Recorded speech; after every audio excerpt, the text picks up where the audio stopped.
Once we understand that the child's relationship to the parent is the most important factor in empowering us, it is the secret of our power, our natural power to do our job, then it only makes sense, it follows logically, that we would put energy into, investment into preserving these ties, preserving this relationship, restoring this relationship, being careful with it, treating it with respect, being stewards of it, being guardians of it.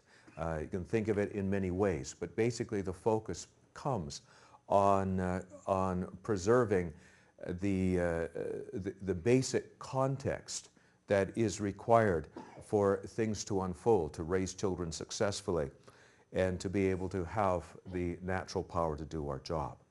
What we need to do now, as I've said and repeated many times, is that culture no longer serves this purpose. Society has taken an economic turn. Society serves the dollar, not relationships. It leaves us on our own, and therefore we need to become conscious of this role in our society as parents. We need to parent with attachment in mind. And if we parent with attachment constantly in the back of our mind, it affects the interaction, it affects the dance. It comes quite naturally, but it's keeping that in the back of our mind. I want to make 6 points this particular session. 6 points about how to preserve and restore the ties that empower.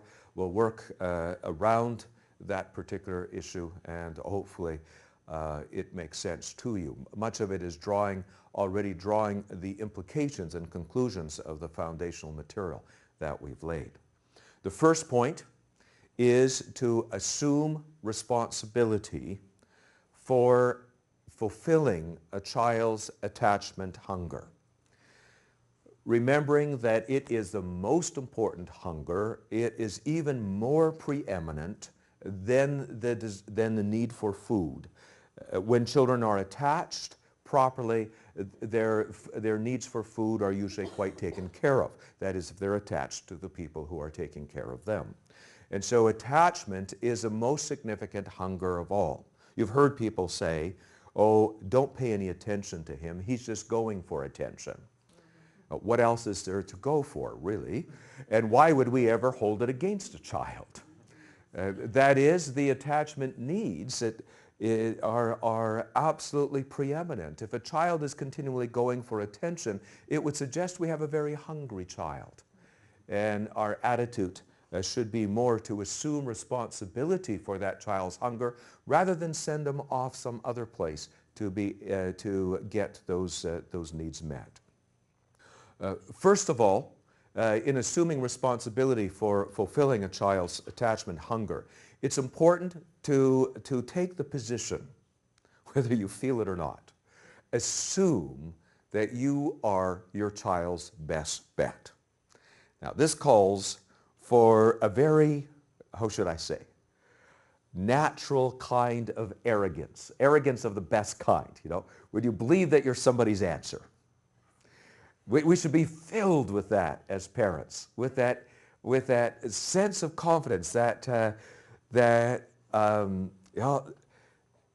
I am your answer, I know what you need, and I have what you need. I am the one that is meant to fulfill that attachment hunger. That restores us to our own place of dignity. And it brings us to a place in relationship to the child that is absolutely in charge of providing the contact, the closeness, the affection, the love, the warmth, the significance, and knowing, again, that need is more important than anything else. If we take the time to give our child the food they need, how much more should we take the time to give them this nurturance that goes to the very, very deepest parts of the psyche and affects them. So assume that you are the child's best bet. Not that their belonging needs should be met by somebody else. They belong to you.